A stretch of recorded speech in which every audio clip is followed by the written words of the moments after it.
30, 47, 53. Anybody can breathe in that plume. You can smell the metallic tang. Even where air looks clean, there's an invisible threat. I had to go to the hospital 18 times.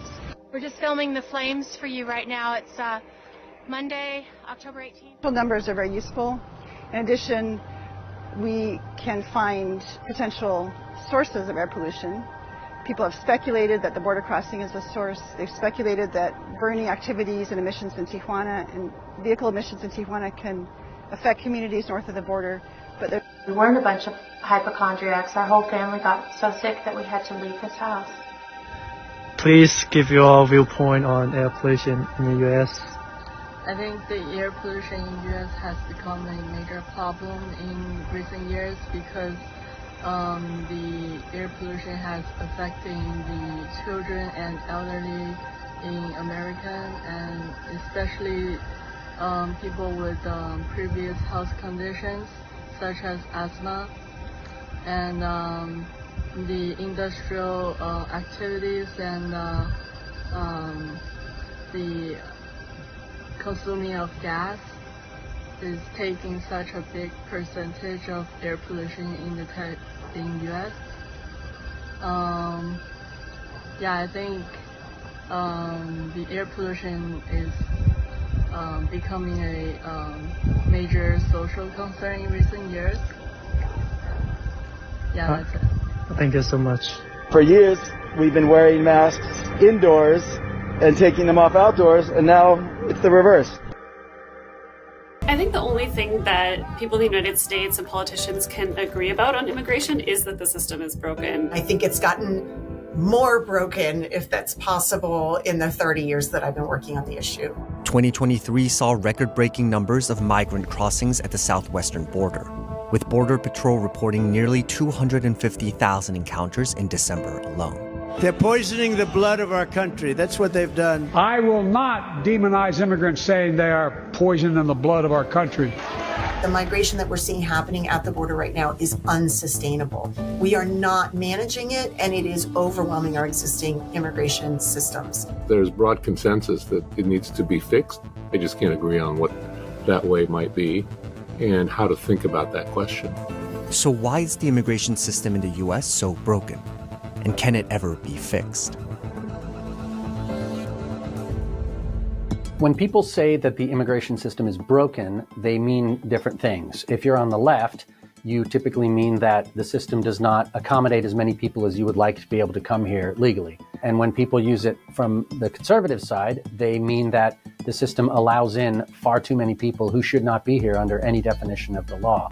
The U.S. has more foreign-born residents than any other country, with immigrants accounting for about 13.7. What is your perspective on immigration? What is my perspective of immigration?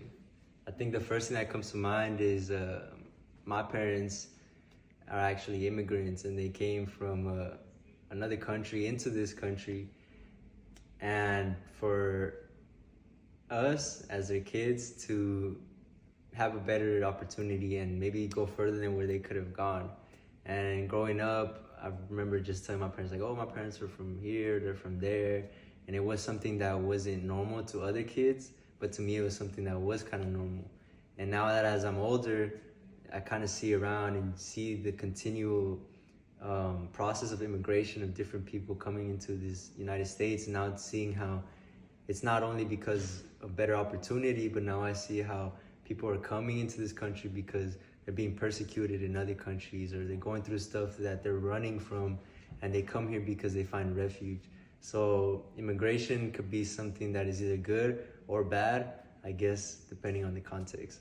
So that's what I think about immigration.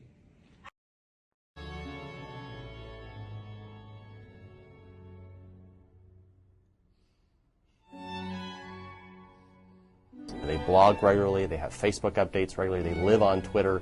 They have regular YouTube videos, so I think you're going to see this new class coming into the 112th Congress really change the way social media is embraced. The GOP's interest in social media makes sense. The Tea Party movement that helped propel them to power in last November's elections harnessed tools like Twitter and Facebook for organization and mobilization, just like the internet helped President Obama in 2008. You look at the key candidates that are thinking about running for president, they're very active in the social media space.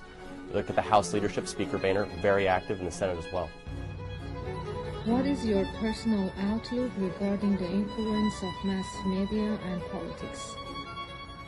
I think overall it has a big influence on people in general, especially in the country we live in, which is the United States of America. I feel these days politics, for the most part, causes more harm than good amongst people. Because today's July 4th, by the way, so you can hear fireworks. But it's basically, you know, causes a lot of division, I feel, amongst people, because there's the Republican Party and then there's the Democrat Party.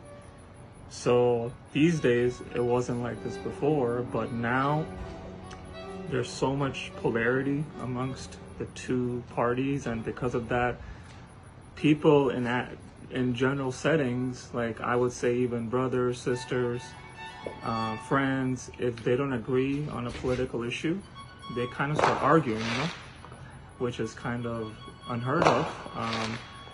And so I feel it causes division, and it's good to know what's going on in the country and the world for politics, but I feel too much of it can affect someone negatively, especially someone at a younger age.